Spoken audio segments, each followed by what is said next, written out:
I'm Kay Reardon, Public Information Director for the City of Everett, and this is the time that we have each month to sit down with Mayor Ray Stephanson and talk about the issues important to you. So welcome to November. Here we are. Winter. Somebody turned the switch. All of a sudden we had this beautiful weather, and then the next day it was like cold and rain, so we're paying for it. Yeah, but that's okay. We're getting lots of rain, lots of cold. I still remember the summer. That nice long summer. It was terrific. So you spent some time last month with some of our best residents around the city for the Monte Cristo Awards. It's always a great night. Yeah, it is. And you know, we announced that night over 500 homes and businesses have been recognized in the history of the Monte Cristo Awards.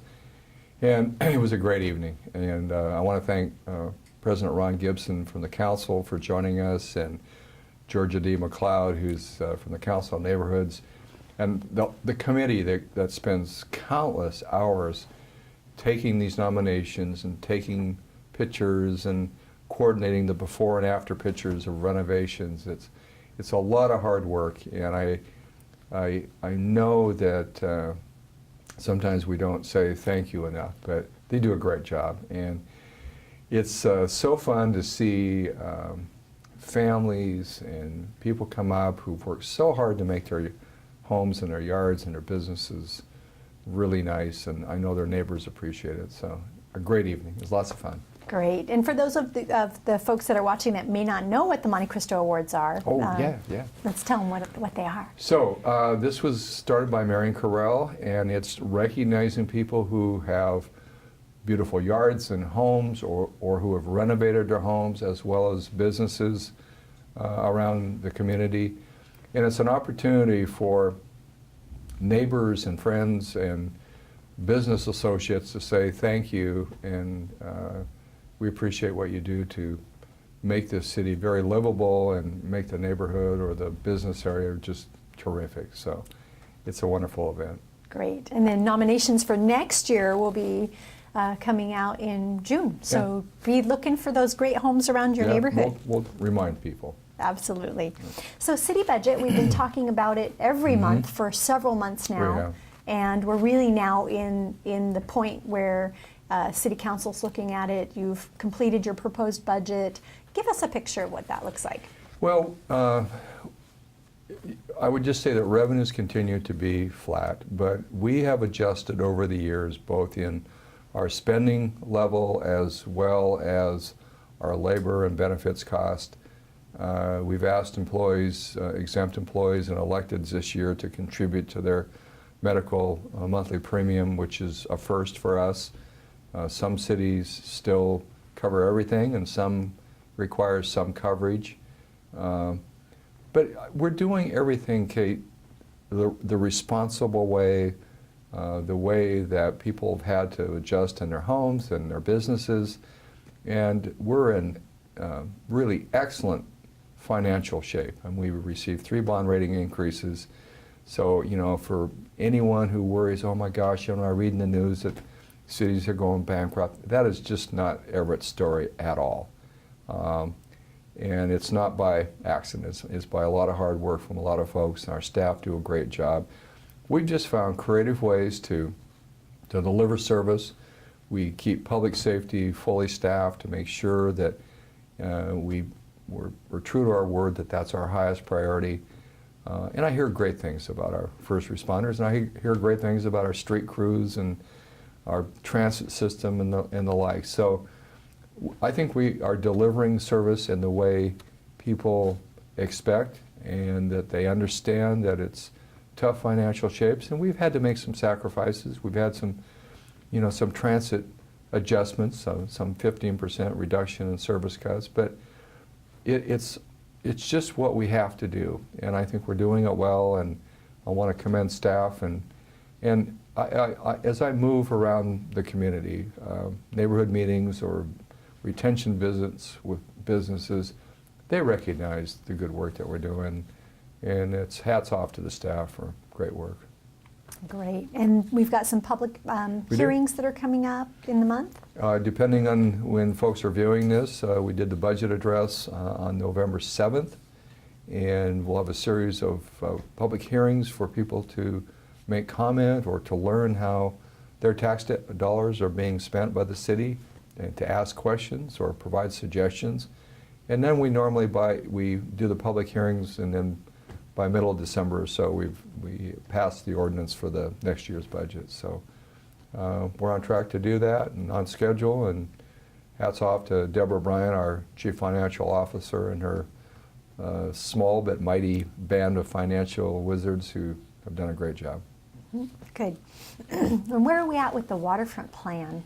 Kimberly Clark is certainly closed and some demolitions taking place, but the city has been hard at work creating a plan. Yeah, we have. And on October 23rd, we were able to recognize our great planning staff, starting with Alan Giffen, who's the planning director. These folks work countless hours and a lot of evening work, a lot of outreach, because it's such a public process, and we want to make sure people have an opportunity to provide input to something that's so critical.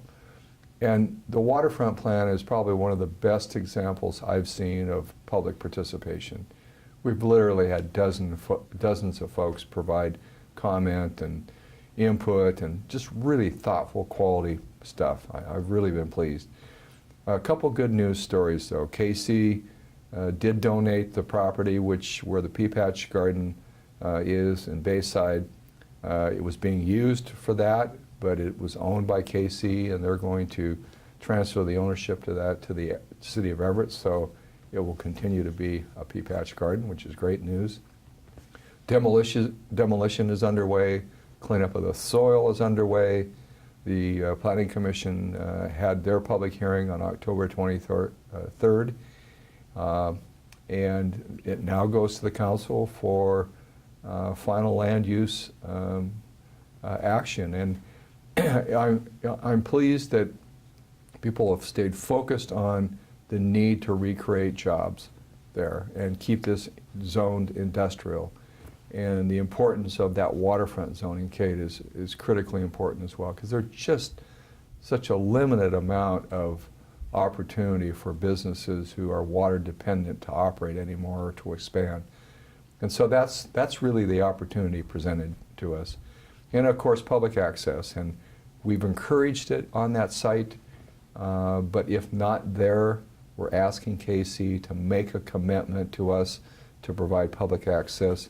Could be at Baywood or somewhere else in the city, but we think that would be a great legacy for KC to leave the community, and it's something that we would embrace and really do a good job with. Okay. So we have a couple of celebrations that are coming up over the winter months, and the first one is, I think, our third annual Wintertide Festival. Yes. And Wintertide this year, just want to make sure I get the date right, is December 13th, and kids' activities start at 4. I'll be there with Santa at 6, but there's free activities and lots of fun stuff, and hopefully we're pushing hard to get the plaza done. We'll have a big bonfire there and just really get people into Christmas and holiday spirit. So I'm looking forward to that. It's the 3rd or 4th, I'm trying to remember, but Carol Thomas has done a wonderful job with it, and it really gives people an opportunity to take advantage of staying home and staying around the community and being able to enjoy a free event. So I hope a lot of folks come out. Absolutely. And a couple things that I think are so much fun that are new this year is there's going to be a holiday dress up your pet contest. So hopefully people will come down with their pets in costume, maybe little elf costumes or something. Did Deborah Wright do this? Probably. You know the animal shelter's involved. Yes, I know they're involved. And then there's going to be a fun photo booth that's going to be available, so you can pile into the photo booth and create some memories there. And then, of course, cocoa, cookies, and then Santa's coming in on the fire truck as usual. Yeah. So, Good. and it's a fun family event that's free, and we want everyone to come down. Yeah, I hope they do. And any details, they can check online and make sure they get all that information. Absolutely. So Wintertide, that's all you need to know, and you can Google it and see what comes up. All right. And then we'll wrap up today's show. Just a reminder of the Martin Luther King celebration that we have coming up and the Prodigies for Peace contest. Yeah, it's been a great event, an opportunity for our young people and now adults to participate. There'll be an essay, art, and video, which is new this year, submittals, and those begin in December. And again, check online for details. And the celebration will be January 17th. So we want to recognize Dr. King for the incredible legacy that he's left this country. And, you know, I'm just amazed the passion and the insight and the really heart that people put into recognizing him and really talking about the future and what they would envision a peaceful and productive future would look like. So it's a great event, and you've been an incredible volunteer every year, so thank you for your great work.